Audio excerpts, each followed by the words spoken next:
5번 진행하도록 하겠습니다. 13번부터 함께 보십니다.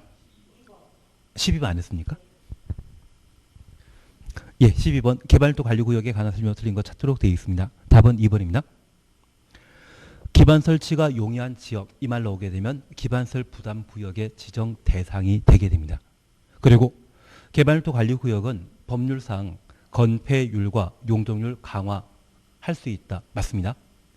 다만 대통령령에서는 용적률에 대해서만 50% 강화할 수 있다. 그래서 50% 앞에는 용적률만 나와야 되지 건폐율 나오면 바로 틀린 것으로 파악해 놓습니다. 그리고 4번 개발도 관리구역 지정 시에 지방도시계획위원회 심의 거치도록 되어 있는데 주민 의견 청취한다 안 한다? 주민 의견 청취는 없습니다. 그래서 규제와 관련되어서는 규제와 관련된 지역, 지구, 구역 지정 시에는 주민 의견 청취 따로 없습니다. 13번 함께 보십니다. 도시개발구역 지정을 제한할 수 있는 자 찾도록 되어 있는데 제한할 수 있는 없는 자 찾도록 되어 있는데 답은 1번입니다. 도시개발조합은 2단계 만들어지는 자로서 지정 제한할 수 있는 자가 못 됩니다. 도시개발법은 도시개발사업 하기 위한 도시개발구역을 지정하고자 개발계획을 수립하도록 되어 있습니다. 다만 이 개발계획은 도시개발구역 안에만 수립한다? 밖에도 수립할 수 있다. 안에만. 그래서 도시개발구역 안에 개발계획 수립하기 때문에 이 개발계획 수립하고자 한다면 구역이 마음속에 정해진 상태에만 개발계획을 수립할 수 있습니다. 그리고 2단계는 도시개발구역이 지정 고시된 때 사업 시행자가 개발계획에 따른 실시계획을 수립하고 지정권자에게 인가받고 고시함으로써 도시개발사업을 시행하게 됩니다. 그리고 개발사업은 사업 시행 방식이 수용 방식과 환지 방식, 혼용 방식으로 각각 양분되게 되는데 도시개발사업이 완료되게 되면 수용 방식인 때는 공사 완료 공고함으로써 공사 완료 공고 다음 날 도시개발구역 지정은 해제된 것으로 본다. 의제하게 됩니다. 반면 환지 방식의 경우에는 준공금사 등에 관한 절차를 거치고 공사 완료 공고하게 되면 준공금사 하기 전에 환지 방식과 관련되어서는 주민 의견 청취, 토지 소유자의 공람에 관한 절차를 거치는 것이 특징입니다. 그래서 환지 방식의 경우는 환지 계획에 따라 도시개발 사업을 시행하는 것으로서 개발 사업이 완료되었을 때 가장 먼저 하는 것이 뭐다? 공람 절차이고 이후 준공금사와 공사 완료 공고 절차를 진행하게 됩니다. 만약 시행자가 지정권자라고 하면 준공금사 받을 필요 없습니다. 공사 완료 공고한 날부터 60일 내 환지 처분하여야 하고 시행자가 지정권자가 아니라면 준공금사 받은 때부터 60일 내 환지 처분하도록 되어 있습니다. 저 환지 처분을 공고하게 되면 환지 처분 공고 다음 날 도시개발구역 지정은 해제된 것으로 판단하게 됩니다.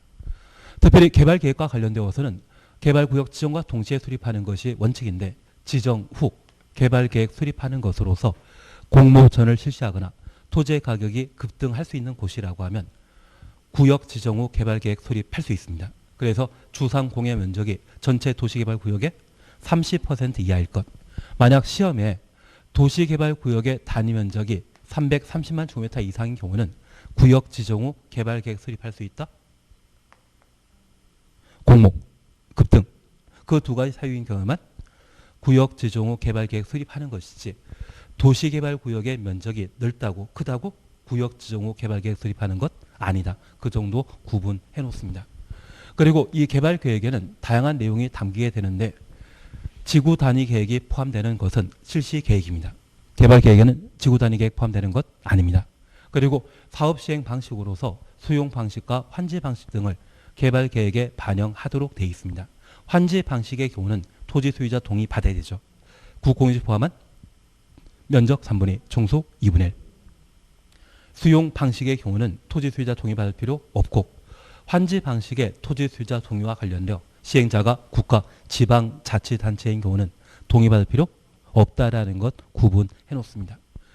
그리고 이 내용에는 구역 지정 후 천천히 개발 계획에 포함할 수 있는 것으로 박수하면 임순 네 가지 존재한다라는 것 기억해 놓으시고 330만이라는 말 보게 되면 복합 기능 도시 그래서 주거, 위락 다양한 기능들이 반영되도록 되어 있다. 그 정도를 구분하시는 게 필요합니다.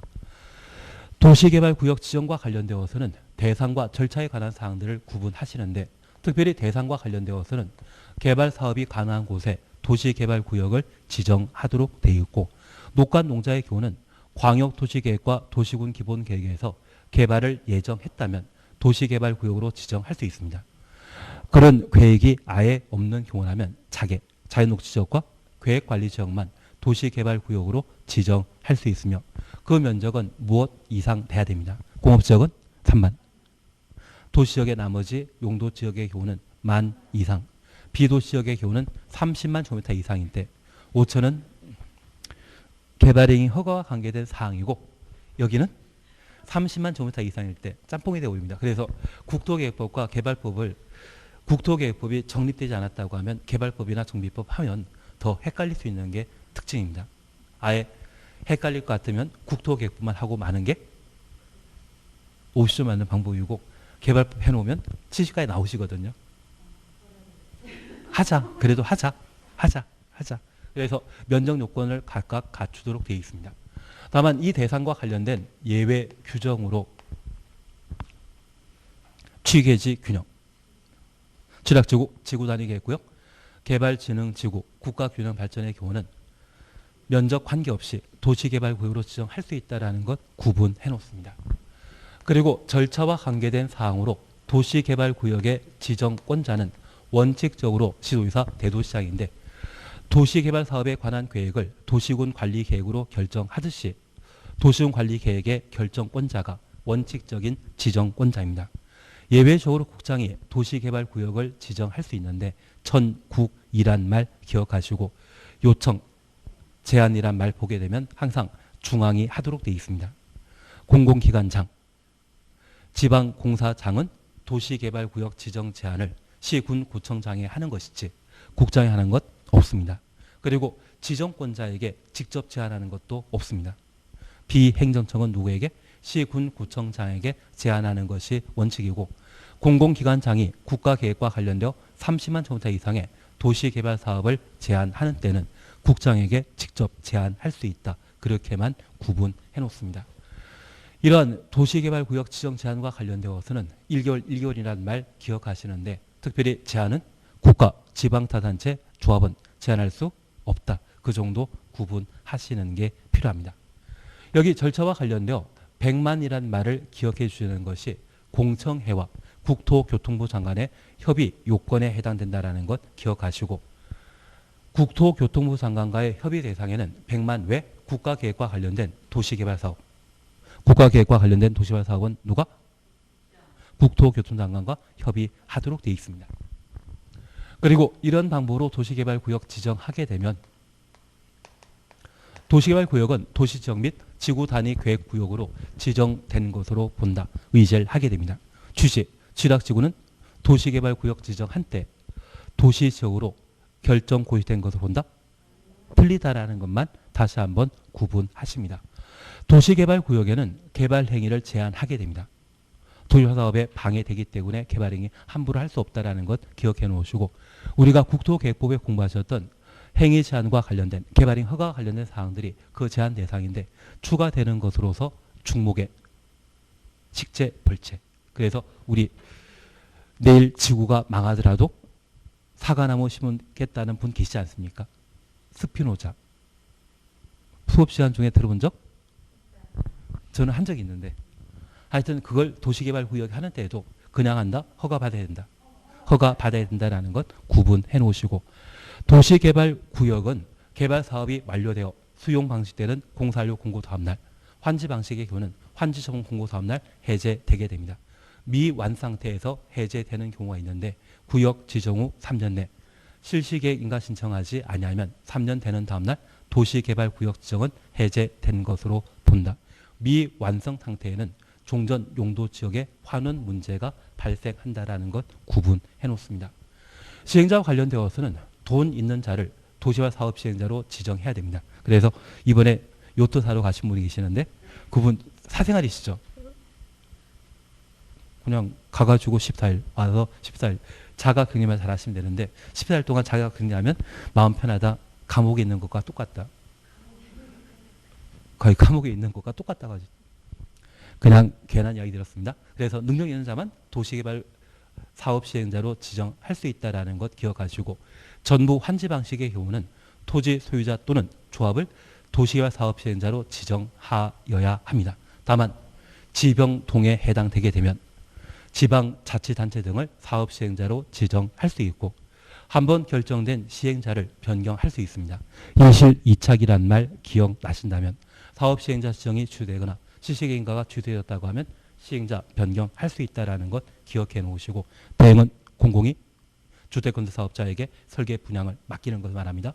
위탁은 시행자가 항만 철도건설을 공공에 맡기는 것을 말하고 신탁은 민간이 신탁업자에게 맡기는 것을 말하는데 신탁 시에는 지정권자의 승인 받아야 됩니다. 대행 위탁 시에는 지정권자의 승인 받을 필요 없다. 그 정도를 봐주시는 게 시행자와 관련되어 정리할 내용입니다. 실시계획과 관련되어서는 우리가 딱 하나만 기억합니다. 실시계획 내용에는 지구 단위 계획이 포함된다. 그리고 재미로 도시개발법의 실시계획 수립 시에 주민 의견 청취한다 안 한다? 안 한다. 주민 의견 청취하지 않는 행정계획이 딱 세 가지라 말드렸습니다. 단계별 집행계획 수립, 기반설 부담구역 지정 후 1년에 수립하는 기반설 시계획, 개발법의 실시계획 수립 시에는 주민 의견 청취 따로 없습니다. 그리고 우리는 조합과 관련된 사항들을 함께 정리하시는 게 시행자와 관계된 내용이었는데 최소 조합과 관련되어 나는 정한 게임회란 말 하나 기억해 놓으시고 정한 게임회 5가지에 대해서는 총회에서만 의결하는 것이지 대의원에서 처리하는 것 아니었습니다. 그리고 임원과 관련된 결격 사유에 있어서는 당연 자격 상실하는 것이 아니라 다음 날 자격 상실한다라는 것 구분만 해놓습니다. 그리고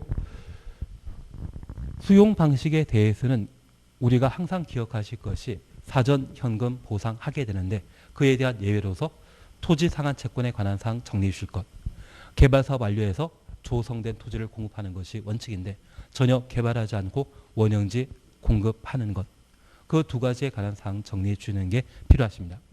환지와 관련되어서는 환지를 어디에 몇 평 줄 것인지 보상에 관한 계획으로 환지 계획을 수립하도록 되어 있는데 그 환지 계획은 시군 구청장에게 인가받아야 되죠. 그래서 청산 대상의 경우는 필지별 권리별, 환지 대상의 경우는 필지 관계에 대해서만 환지 계획에 반영하도록 되어 있다. 그 정도 봐주시는 게 필요합니다. 그리고 환지 처분 공고하는 날 종료하는 때 권리 소멸하고 다음 날 권리 발생한다라는 것 기억해 놓으시면서 특별히 채비시와 관련되어서는 환지 처분 공고 다음 날 시행자가, 보류시에 대해서는 환지 계획에 정한 자가 환지 처분 공고 다음 날 권리 취득하도록 되어 있습니다. 우리 행정상 재판상 처분으로서 전속성 인정되는 처분은 환지 처분 영향 없습니다. 지역권과 관련되어서는 존속하는 것이 원칙인데 행사할 이익 없는 지역권의 경우는 환지 처분 공고 종료하는 때 권리 소멸한다. 그 정도 기억하시는 게 필요합니다. 그리고 도시개발채권 기억나시죠? 도시개발채권 발행할 수 있는 자는 지도지사입니다. 누구의 승인 받아야 된다?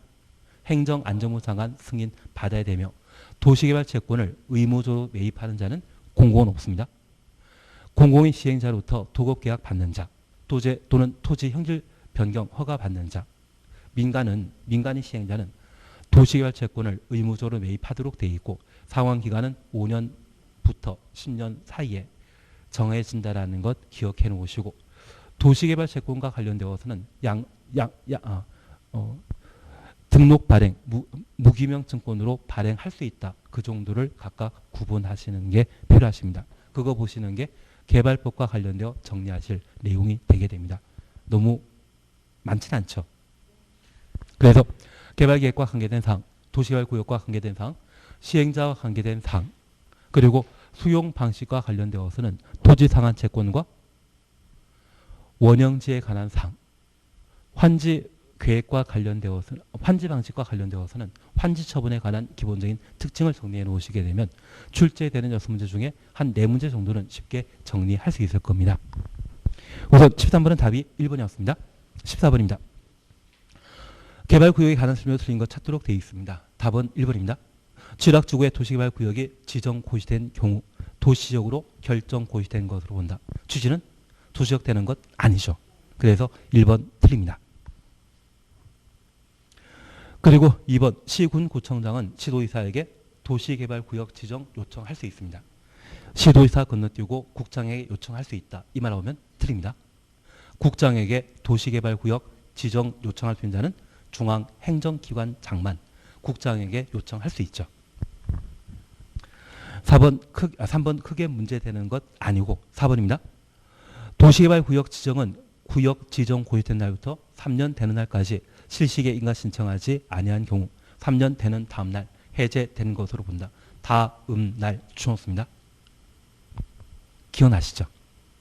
그리고 만약 농림지역을 또는 계획관리지역을 도시개발구역으로 지정하게 되면 얘는 구역 지정 후 개발계획 수립할 수 있는 용도지역입니다. 구역 지정 후 2년 내 개발계획 수립하지 아니하면 2년 되는 다음날 도시개발구역 지정은 해제된 것으로 보고 개발계획이 수립 고시된 날부터 3년 내 실시계 인가 신청하지 아니하면 3년 되는 다음날 도시개발구역 지정은 해제된 것으로 본다. 다만 도시개발구역의 단위 면적이 330만 제곱미터 이상이면 2년, 3년이 5년으로 조정된다. 얘는 땅값이 그냥 올라갑니까? 급등하는 곳입니까? 급등하는 곳이기 때문에 구역 지정 후 개발계획 수립할 수 있는 대상이죠. 그래서 4번과 관련된 내용으로 저기까지 한번 확인해 놓습니다. 100만 눈에 보이시면 국장과의 협의, 공청의 필수 개최 대상이라는 것을 다시 한번 살펴놓습니다. 14번은 답이 1번이죠. 이 정도는 잘 맞춘다? 맞추면 개발법은 한 4문제는 해결하실 건데 4문제면 시점이 달라지지 않겠습니까? 15번입니다. 조합에 관한 설명을 옳은 거 찾도록 되어 있습니다. 예, 지문 잘 보셔야 됩니다. 1번 주된 사무소지 변경 시에는 지정권자에게 변경 인가 받아야 된다. 변경 신고한다. 변경 신고. 그래서 1번 틀립니다. 그리고 2번 조합 설립 인가와 관련된 토지 소유자 동의 요건은 면적 3분의 2, 총수 2분의 1입니다.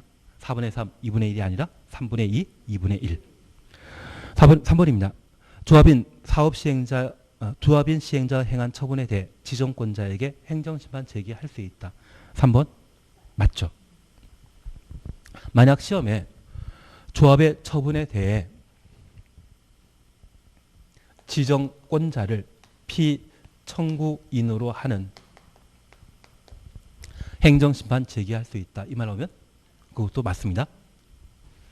그래서 내가 행정심판을 청구하는 자라면 나는 청구인이고 그 상대방을 피청구인이라 표현하는데 그 피청구인은 조합 자체가 되는 것이 아니라 조합의 상급관청, 조합 설립에 인가했던 지정권자가 피청구인이 된다는 것 구분해 놓습니다. 그래서 개발법과 관련되어서는 환지계획 인가 빼고는 모두 관할관청이 지정권자라는 것을 다시 한번 살피시는 게 필요합니다. 그리고 그냥 재미로 잠깐 이해해 주실 것이 있는데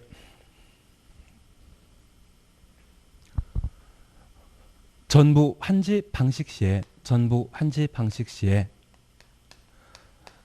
토지 소유자나 조합은 국토교통부 장관에게 사업 시행자 지정 신청하여야 한다.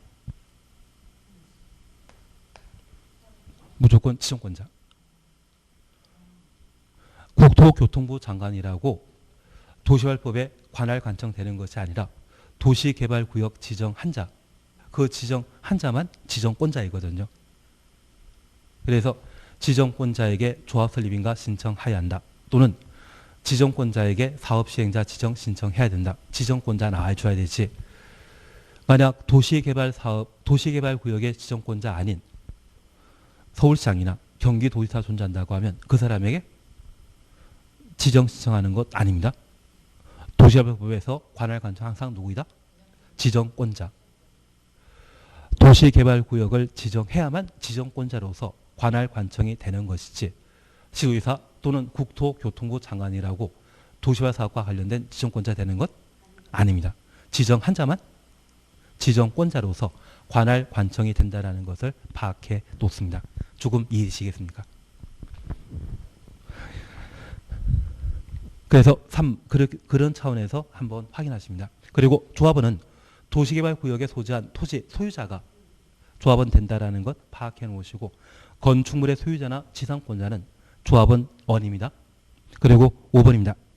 조합원 도시개발 사업을 수용 사용 방식에 시행하는 경우 시행자 될 수 있다. 전부 환지 방식의 경우에만. 반면 토지 소유자의 경우는 전부 환지 방식이건 수용 방식이건 관계없이 시행자 될 수 있습니다. 조합은 전부 환지 방식일 때만 시행자 되고 토지 등의 소유자는 수용 방식이건 환지 방식이건 항상 시행자 될 수 있다. 그렇게만 구분해 놓습니다. 그래서 15번의 답을 3번으로. 16번입니다. 토지상환채권에 관한 설명으로 옳은 것 찾도록 되어 있습니다. 답은 4번입니다. 토지 소유자가 토지상환채권 발행하고자 한다면 금융기관 등의 지급 보증 받아야 된다. 지급 보증은 민간만 필요하죠. 그래서 4번 옳은 지문입니다. 1번 토지상환채권은 타인에게 이전하지 못한다. 이전 가능합니다. 다만 우리 주택상환사채 기억나시죠?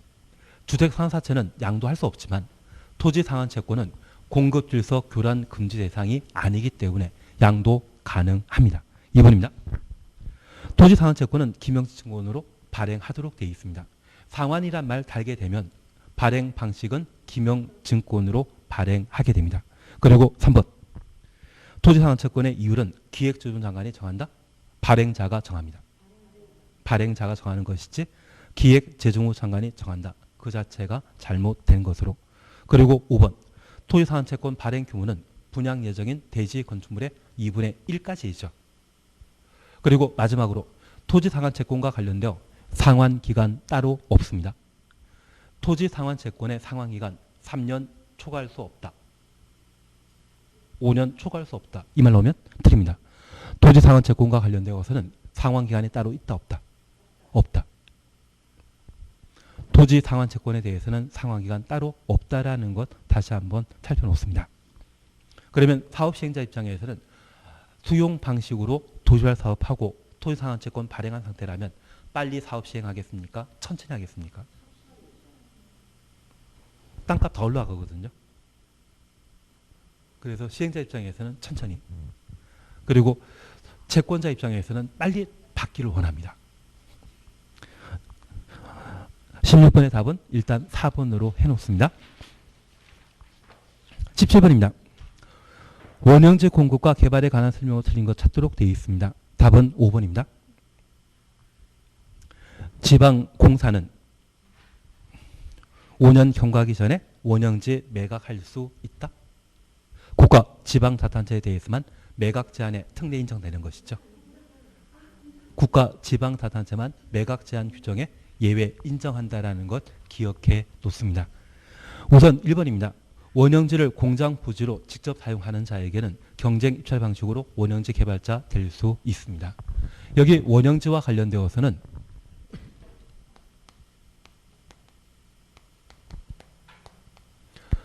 도시개발 사업 시행자가 원형지 개발자에게 원형지를 공급하도록 되어 있는데 그 대상과 관련되어서는 도시개발구역 전체 면적의 3분의 1을 원형지 개발자에게 공급할 수 있습니다. 저 원형지 개발자는 국가를 포함한 공공, 그리고 공모전에 선정된 자, 공장이나 학교 만드는 자에게 원형지를 공급할 수 있습니다. 이들이 원형지를 공급받게 되면 공급 방법은 수의 계약이 원칙이지만 공장이나 학교 용지를 공급받고자 하는 경우에는 어떤 방식으로? 경쟁 입찰 방식으로 원형지 공급 가능하다라는 것 구분하시는 게 필요합니다.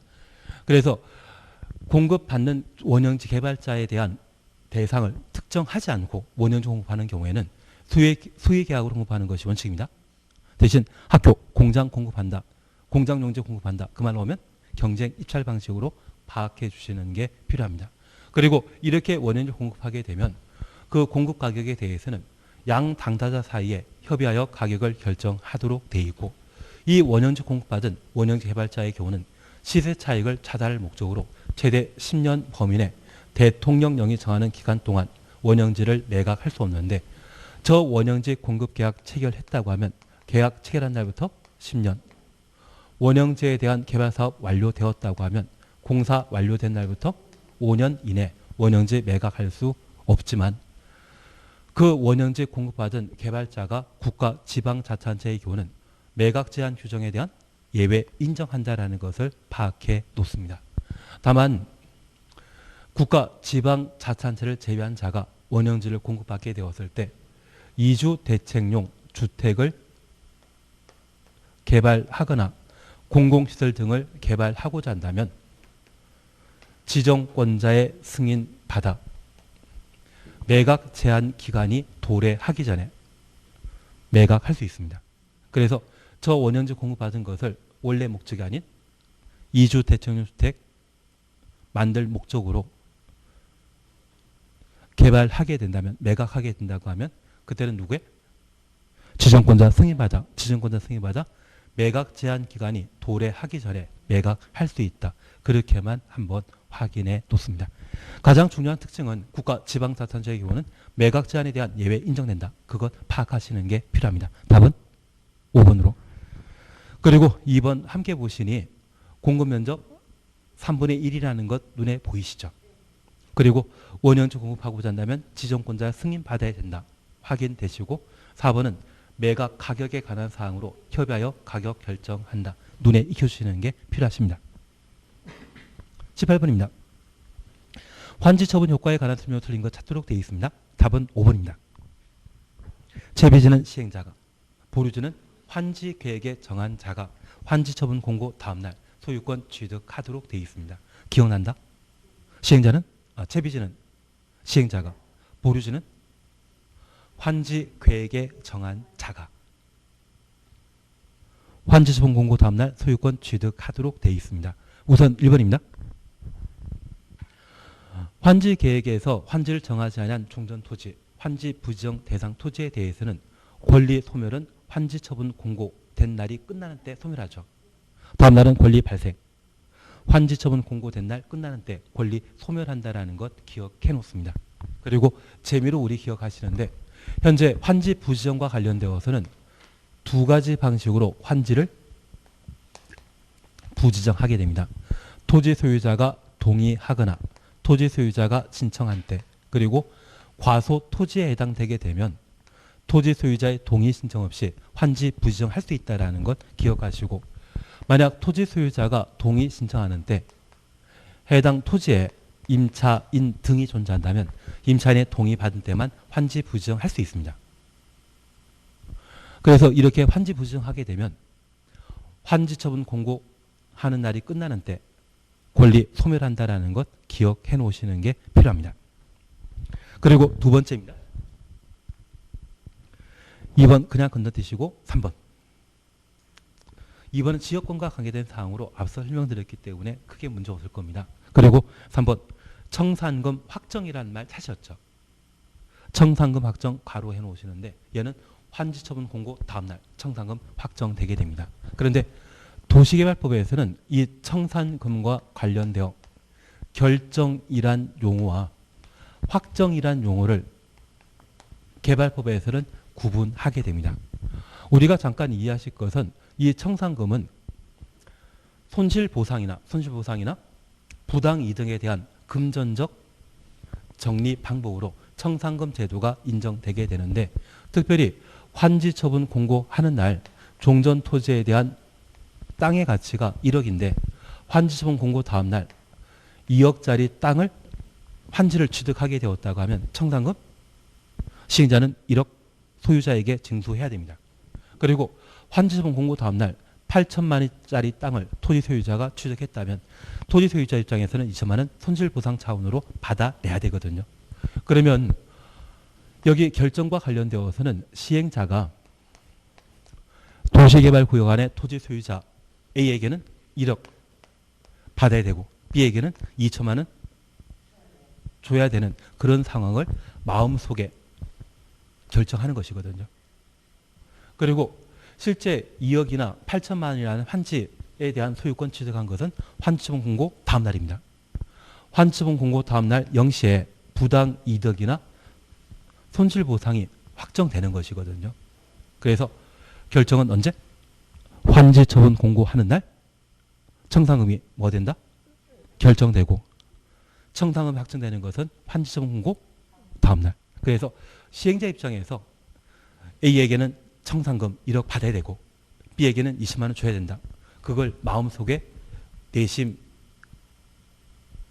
마음속에 결정해야 할 필요가 있거든요. 그래서 우리가 의사표시와 관련되어서는 뭐 도달주의, 발신주의 그런 이야기 많이 보시는 것도 있지만 그 의사표시와 관련되어 마음속으로 확정짓는 것, 마음속으로 결정하는 것, 그것은 청산금과 관련되어서는 환지처분 공고하는 날 청산금 뭐한다? 결정되고 다음 날은 확정된다. 그래서 우리 한글을 보게 되면 기억이 첫 번째이고 히읗은 끝이거든요. 그래서 가끔 알파와 오메가라는 말 들어본 적 있으십니까? 우리나라의 알파는 기억, 오메가는 히읗이거든요. 그래서 결정은 환지처분 공고하는 날 결정하고 환지처분 공고 다음 날에는 확정되고. 나는 조금은 이해된다? 그래서 다음 날의 말 보게 되면 청산금 확정되는 겁니다. 그냥 환지처분 공고한 날 이 말 보게 되면 청산금 결정. 약간 이해된다?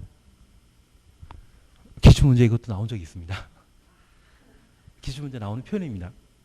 그래서 다음 날은 확정, 환지처분 공고한 날에는 결정. 그렇게 구분해 놓습니다. 그리고 4번은 행정상 재판상 처분으로 전속이란 말을 보게 되면 영향 미치지 아니한다. 그 정도 확인하시면 충분할 겁니다. 그래서 18번은 답을 5번으로 해놓습니다. 19번입니다. 정비기반서 아닌 거 찾도록 되어 있는데 답은 1번입니다.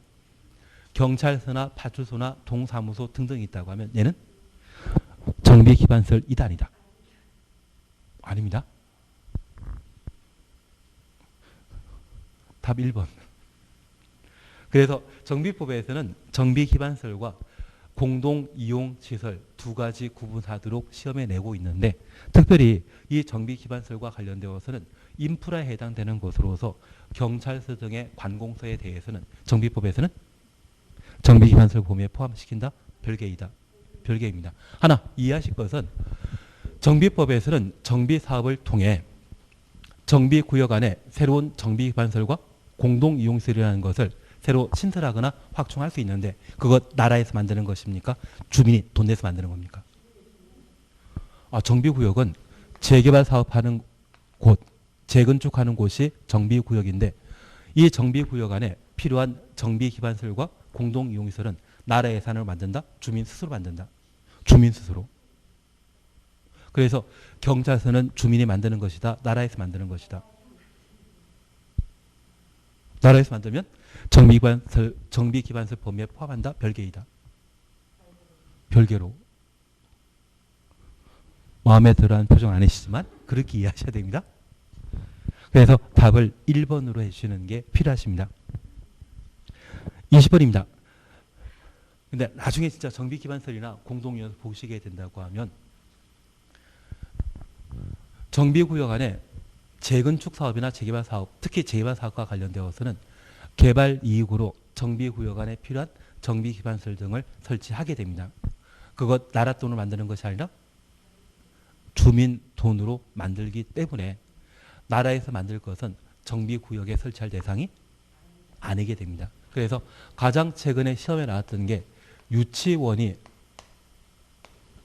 공동이용시설 범위에 시험에 나온 적이 있거든요. 유치원은 교육시설에 해당되는 것으로서 얘도 기본적으로 요즘 뭐 단설, 병설, 유치원 이야기 나오지 않습니까? 만약 단설 유치원이라면 누가 만드는 것이다? 시에서 만들거든요. 그래서 얘는 정비구역 안에 주민 돈을 만드는 교육시설에 포함되는 게 아닙니다. 괜한 이야기 드렸나 봅니다. 하여튼 제가 부탁드리는 것은 정비구역 안에 정비기반설이나 공동이용설 만들게 된다고 하면 나라 돈을 만드는 것이 아니라 정비구역 안에 토지 등의 소유자가 직접 돈 내서 만드는 것으로서 경찰서, 동사무소, 파출소 등은 설치 대상이다 아니다. 아니다. 그렇게 구분해 놓습니다. 20번입니다. 정비기본계획은 워낙 자주 시험에 나오기 때문에 꼭 정리해 놓으셔야 됩니다. 얘는 열심히 하자. 답은 1번입니다. 기존 나오면 국장이 결정하는 것이지 특별시장, 관시장, 시장이 정한다. 이 말 자체가 잘못된 것으로 파악해 놓습니다. 다만 특별시장, 관시장, 시장이 정비기본계획 수립권자이죠. 군수는 기본계획 수립하는 자 아닙니다. 여기 정비기본계획은 정비사업과 관련된 장기 발전 방향, 도시군 기본계획 성격 가지는 것으로서 군 지역에는 재건축할 대상 많다 적다. 적기 때문에 기본계획 수립할 필요 없습니다. 그렇게만 구분해 놓습니다. 2번 대도시장이 아닌 시장은 원래 도지사 승인 받도록 돼 있는데 힘드시겠지만 단계별 정비사업 추진계획 변경 가로 해놓습니다. 단계별 정비사업 추진계획 변경 찾으셨죠? 가로 해놓으셨죠? 예, 경미한 변경입니다. 이 경미한 변경을 다 외운다는 것 말 자체가 안 되기 때문에 그냥 보는 걸로 해주셔야 됩니다. 단계별 정비사업 추진계획 변경은 중요한 변경이다, 경미한 변경이다. 경미한 변경에 해당되기 때문에 경미한 변경 시에는 도지사 승인 받을 필요 없거든요. 그래서 2번 옳은 지문입니다. 그리고 3번입니다. 생활권별 추정수입니다. 기반설 설치 계획이 포함된 경우 기본계획 포함될 사항 중에 정비 예정구역의 계략적 범위, 단계별 정비사업 추진계획 생략할 수 있다. 그래서 생활권 설정하게 되면 정비 예정구역과 정비 예정구역별 정비계획 수립 시기 생략 가능하다. 그래서 지금 상과 관련되어서는 생활권이 중요한 내용입니까? 정비 예정구역이 중요한 내용입니까? 생활권 설정이 더 중요하기 때문에 생활권 설정되게 되면 포함되게 되면 정비 예정구역 등은 경미한 사항으로 취급하게 됩니다. 생략 가능하다라는 것 파악해 놓습니다. 그리고 4번입니다. 기본계획 내용 중에 공동이용설에 대한 설치계획 변경, 공동이용설부터 변경까지 가로 해놓으시는데 얘도 경미한 변경입니다. 공포의 경미한 변경 정리하면 정신 사납거든요. 그냥 이 시간에 한번 보는 걸로 마무리 지으시는 겁니다. 그래서 경미한 변경에 해당되기 때문에 지방 도시계획에는 심의 거치지 않고 기본계획 변경할 수 있습니다. 5번 그냥 지나갑니다. 그래서 20번은 답을 1번으로. 너무 답이 뻔하죠. 사실 2번, 3번, 4번 보자고 하면 이건 너무 어려운 부분입니다. 그래서 얘는 안 하는 게 좋으시고 제가 부탁드리고 싶은 것은 생활권이라는 것이 정비기본계획에 포함되게 되면 정비예정구역과 정비예정구역별 정비계획 수립 시기에 대해서는 생략할 수 있다. 그 정도 한번 3번이 가장 중요한 것입니다. 3번 정리하셨다고 하면 이후 단계별 정비사업 추진계획 변경, 공동이용시설 설치계획 변경 얘는 중요한 변경이다. 경미한 변경이다. 경미한 변경이다. 이 시간 한번 눈에 익혀두시는 게 좀 더 필요하지 않나 싶습니다. 20번은 답을 1번 해주시는 게 필요하십니다. 21번입니다. 정비계획 및 정비구역에 관한 설명으로 옳은 것 찾도록 되어 있습니다. 답은 3번입니다. 정비구역 지정권자는 정비구역 지정 고시한 때 국장에게 보고하여야 한다. 3번 옳은 지문입니다. 1번입니다. 정비계획 위반권자는 정비계획 위반하거나 변경하려면 주민에게 서면 통보 후 주민 설명회 및 14일 이상의 주민 공람하여 의견 드려야 된다. 공람기간은 30일. 우리가 주민 의견 청취와 관련되어서는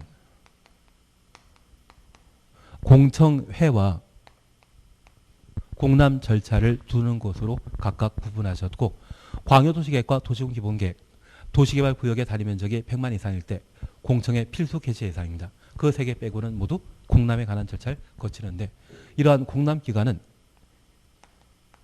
공고하는 것보다는 열람하는 것이 중요하고 그 열람 기간은 원칙적으로 14일인데 세 가지 행정계획 수립 시에는 공람 기간을 30일로 정하게 됩니다. 그 세 가지는 모두 정비법에 나오는데 방금 보셨던 정비계획 위반하거나 한 번 지정된 정비구역을 해제할 때 공람기간 30일입니다. 그리고 정비법상 3단계 수립하는 행정계획, 3단계 수립하는 계획이 보상에 관한 계획으로서 관리 처분 계획, 개발계획이다, 보상에 관한 계획이다. 보상에 관한 계획입니다. 이 세 가지 행정계획 수립하는 때는 뭐하고? 공람기간 30일입니다. 그래서 1번 공람기간 30일 이상으로 해줘야 됩니다. 그래서 1번 틀립니다. 그리고 2번입니다. 정비구역 지정권자는 관계 행정기관장과의 협의, 관계 행정기관장과의 협의 가로 해놓습니다.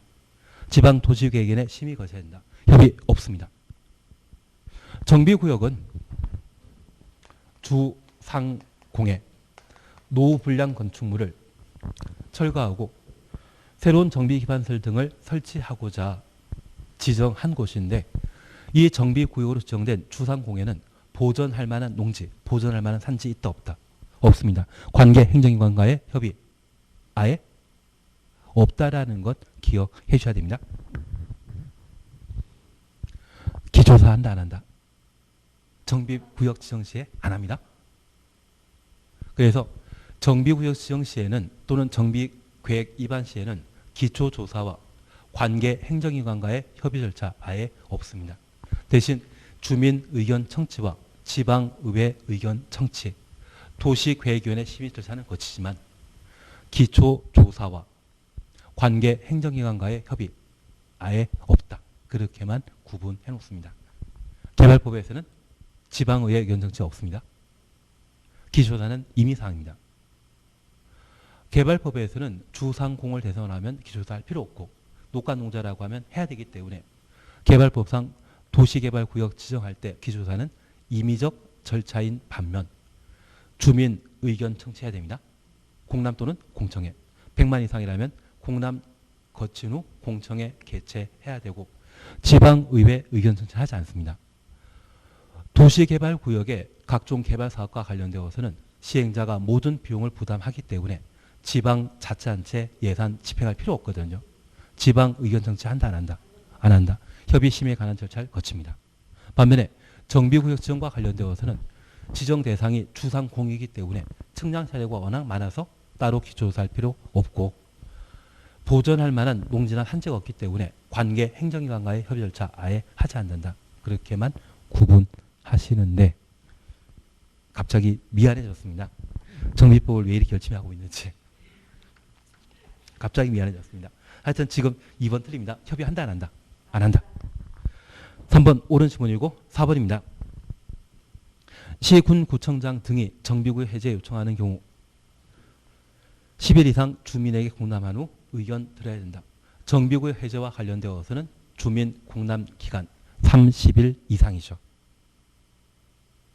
그리고 우리 재미로 이것도 하면 안 되는데 그냥 재미로 여기 정비구역 해제와 관련되어서는 두 가지 형태가 있습니다. 반드시 해제해야 되는 것과 해제할 수 있는 것.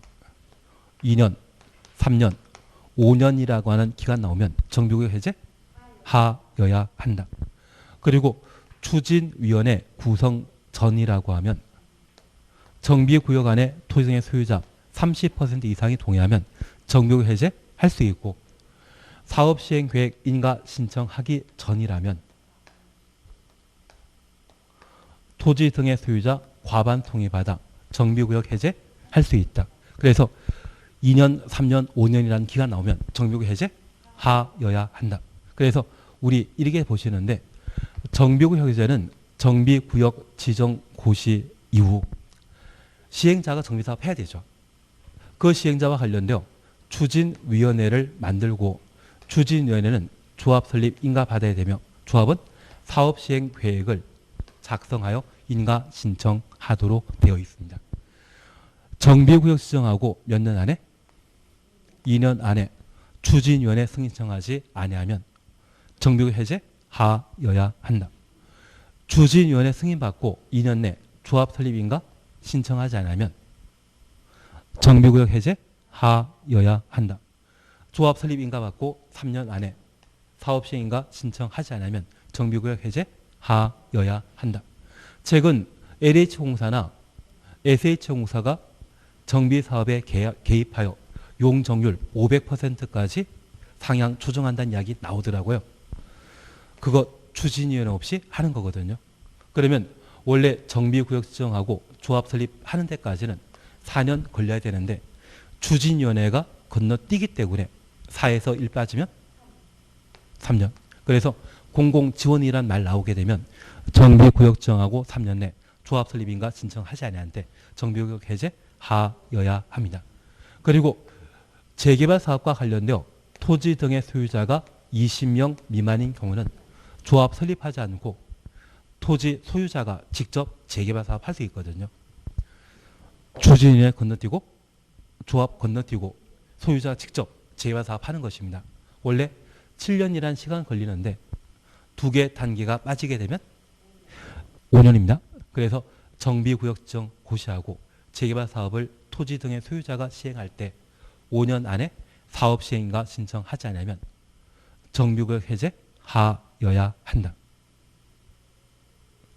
나는 저런 거 본 적 없다. 그냥 우리는 기간 나오면 2년, 3년, 5년 나오면 해제해야 한다.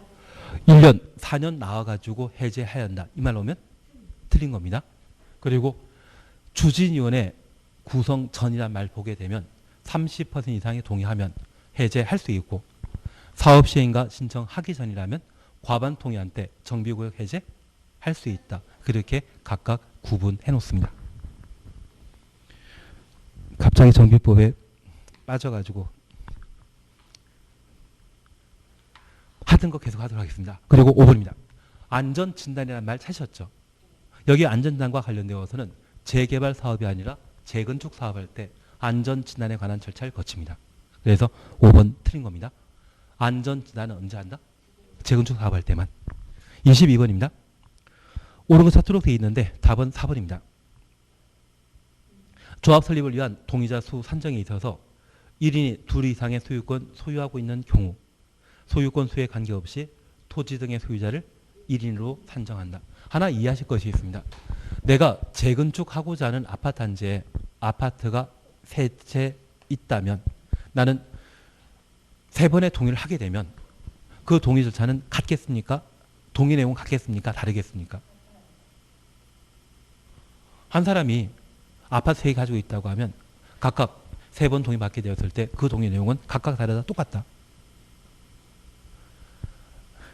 한 사람 마음은 여기에서는 동의고 저기에서는 반대하고 세 번째는 가운데 그런 마음 아닙니다.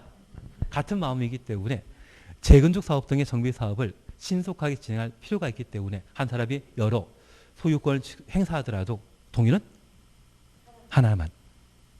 그리고 만약 하나의 아파트를 2사람 이상이 공동 소유하게 되면 공유자 각각 동의자로 산정한다. 대표 1인만 산정한다. 대표 1인.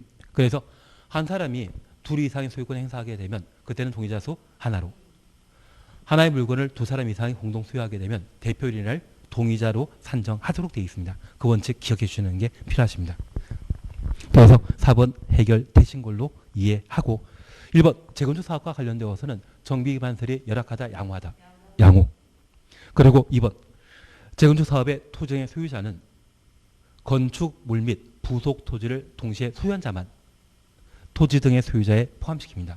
임차인은 포함된다. 별개이다. 임차인 포함되는 것 아니죠. 그리고 3번 투기 과열지구로 지정된 지역의 재건축 사업의 경우는 조합 설립 인가 이후 건축물 등을 취득한 자는 조합은 될 수 없습니다. 그리고 투기 과열지구의 재개발 사업이라면 관리 처분 계획 인가 이후 건축물 등을 취득한 자는 조합은 될 수 없습니다.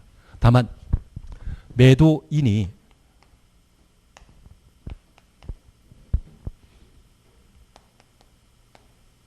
소유기간 10년 이상이고 거주 기간이 5년 이상인 자, 이 자에게 재건축, 재개발 관련된 토지 또는 건축물을 취득한 자는 조합원 될 수 있습니다. 이런 요건 갖추는 자는 많다, 작다? 적거든요. 그래서 지금 서울의 투기과열지구로 지정되어 있는 상태인데 그곳에 재건축 또는 재개발 사업과 관련된 매물을 관리처분계획 인가 이후 또는 재건축 사업과 관련되어서는 조합 설립 인가 이후 부동산 중개업자는 소유관계에 대해서는 등기부등본 열람하자 보면 소유기간 10년 이상인 자를 찾을 수 있고, 그리고 주민등록 살펴보다 보면 거주기간 5년 이상인 분을 찾을 수 있거든요. 그런 작업을 해서 부동산 중개 알선 시켰다고 하면 돈 많이 받아야 된다? 적게 받아야 된다? 많이, 법대로 받아야 된다. 그게 맞습니다. 법대로. 그래서 지금 투기과열지구에 매도인 찾아내는 게 만만치 않거든요. 괜한 이야기 들었습니다.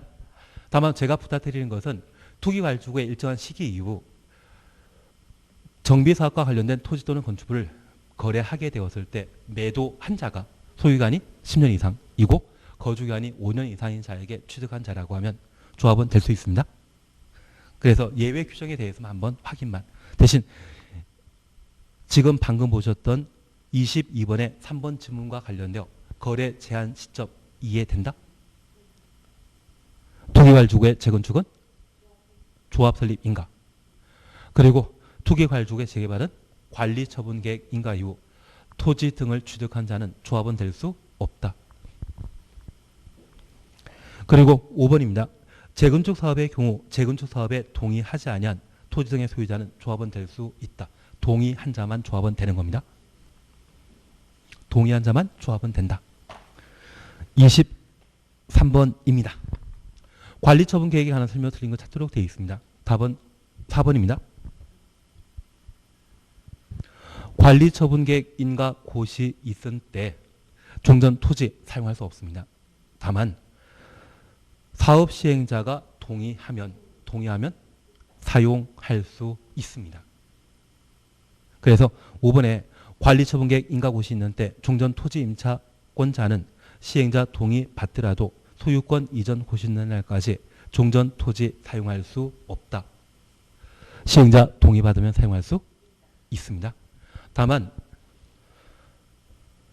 관리처분 계획 인가 고시 있는 때부터 소유권 이전 고시 한 날까지 종전 토지 등에 대해서는 사용할 수 없다. 사용 수익할 수 없다라는 것 기억해 주시는 게 필요합니다. 답 4번입니다. 그리고 1번은 아주 어려운 문제입니다. 재건축 사업 찾으셨죠? 이 재건축 사업일 때 시장 군수 등이 선정한 감정평가업자 1명과 조합에서 선정한 감정평가업자 1명 이상이 평가한 산술 평균 금액으로 재건축 사업과 관련된 토지 가치를 평가하도록 되어 있습니다. 그런데 재개발 사업의 경우는 사익사업이다, 공익사업이다. 공익사업이기 때문에 그때는 시장 군수가 2명 선정합니다. 재개발일 때는 시장 군수가 2명 선정하고 재건축일 때는 사익사업이기 때문에 시장이 1명, 조합이 1명 선정해서 한 사람은 1억으로 평가하고 한 사람이 8천만 원으로 평가했다면 산술 평균한 금액은 9천입니다. 우리 학계로 잘하시다 보니까 산술 평균은 시건 좀 못 계신데요. 가중 평균과 산술 평균은 좀 다릅니다. 예. 단순히 2로 나누면 산술 평균, 가중 평균은 학계론 시간에 여쭤봐 주시길 바라겠습니다. 그래서 이건 재건축 사업과 관련되어서만 특이한 예외라는 것 기억해 주셔야 되고 재개발 사업의 경우는 시장 군수가 2명 추천합니다. 그리고 2번에 대해서는 한번 눈에 익혀놓습니다. 그리고 관리처분계획 수립하면 시장 군수 등의 인가 받도록 되어 있는 것 그냥 눈에 익혀놓으시고 3번 관리처분계획 인가 이후 기존 건축을 철거할 수 있는데 폐공갑 밀집으로 우범 지대화 우려 있다고 하면 관리처분계획 인가 전에 철거할 수 있습니다. 관리처분계획 인가 전에 철거하고자 한다면 토지 소유자의 동의와 시장, 군수 등의 허가 둘을 충족할 때만 미리 철거할 수 있다는 것 확인해 놓습니다. 5번 그냥 반응하시면 됩니다. 그래서 답은 4번으로. 그래서 제가 부탁드리는 것은 기존 건물 철거하고자 한다면 언제 철거할 수 있다? 관리처분계획 인가 이후 철거할 수 있다는 것 기억해 놓으시고, 철거하고자 한다면 사람이 사용해서 안 되죠. 그래서 관리처분계획 인가 고실부터 이전 고실까지 사용 수익할 수 있다 없다? 없다. 그렇게만 구분해 놓습니다. 한마디로 말해서 도정법은 제끼자. 그래도 하면 해보자. 하지 말자. 24번입니다. 이것만 하고 쉬었다 하십니다. 청산금에 관한 설명 틀린 거 찾도록 되어 있습니다. 답은 4번입니다. 청산금 징수할 수 있는 권리는 소유권 이전 고시 다음 날부터 5년간 행사하지 않으면 소멸하게 됩니다. 그래서 소멸시효 기산점은 소유권 이전 고실이다, 다음 날이다. 다음 날. 그래서 답을 4번으로 해 놓습니다. 그리고 5번 찾으셨죠? 압류라는 말 찾지 않았습니까? 압류. 앞에는 청산금 지급 전 가로 해놓습니다. 우리 월급 압류란 말 들어본 적 있죠? 그 월급 지급한 후 압류하는 것입니까? 지급하기 전에 압류하는 것입니까? 지급하기 전에 압류하는 겁니다. 그것처럼 청산금 지급하기 전에 압류한다. 그렇게만 하나 확인해 놓으시고, 우리 민법 공부하시면서 물상대의라는 말 들어본 적 있으시죠? 정비법상 인정되는 물상대의에 관한 권리는 저당권만 가능합니다. 정비법에 물상대의 가능한 것은 뭐만? 저당권만. 그래서 이 답은 답을 4번으로. 그리고 쉬었다 하시는데 정비법은 할만하다 못해 먹겠다.